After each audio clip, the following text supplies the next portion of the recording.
খালা গো খালা, তোমার দুটো পায়ে ধরি, তুমি আমার 1000 টাকা হাওলাত দাও না গো খালা। তোমার কথা দিতেছি, আমি তাড়াতাড়ি ফেরত দিয়ে দিব। কইলাম তো আমার কাছে কোনো টাকা পয়সা নাই। খালা এই টাকাটা না হইলে আমার হইবই না, তুমি একটু বোঝার চেষ্টা করো না। তুমি দোহাই লাগে আমার 1000 টাকা একটু ব্যবস্থা করে দাও। ওরে বুঝার চেষ্টা করছ না, আমার কাছে কোনো টাকা পয়সা নাই। না খালা, আমি এত কিছু বুঝি না। তুমি আমার 1000 টাকা হাওলাত না দিলে আমি তোমার আওয়াজকে ছাড়তাম না।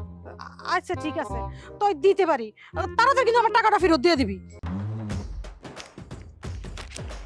এই নে। খালা, তোমার এই ঋণ আমি কোনোদিন শোধ করতে পারবো না। অনেক ধন্যবাদ। ও মা, আমার পাওনা টাকাটা আমার ফেরত দিয়েছে, 6টা মাস হয়ে গেছে, তুই খালি আমার ঘুরাইতেছ। আমার পাওনা টাকাটা আমার ফেরত দিয়েছে মা। এমন করছো কি লেখা, আমার টাকাটা ফেরত দে আমারে। খালা, তোমার তো আমি টাকা নেওয়ার সময় বলছিলাম তোমার এই ঋণ আমি কোনোদিন শোধ করতে পারবো না।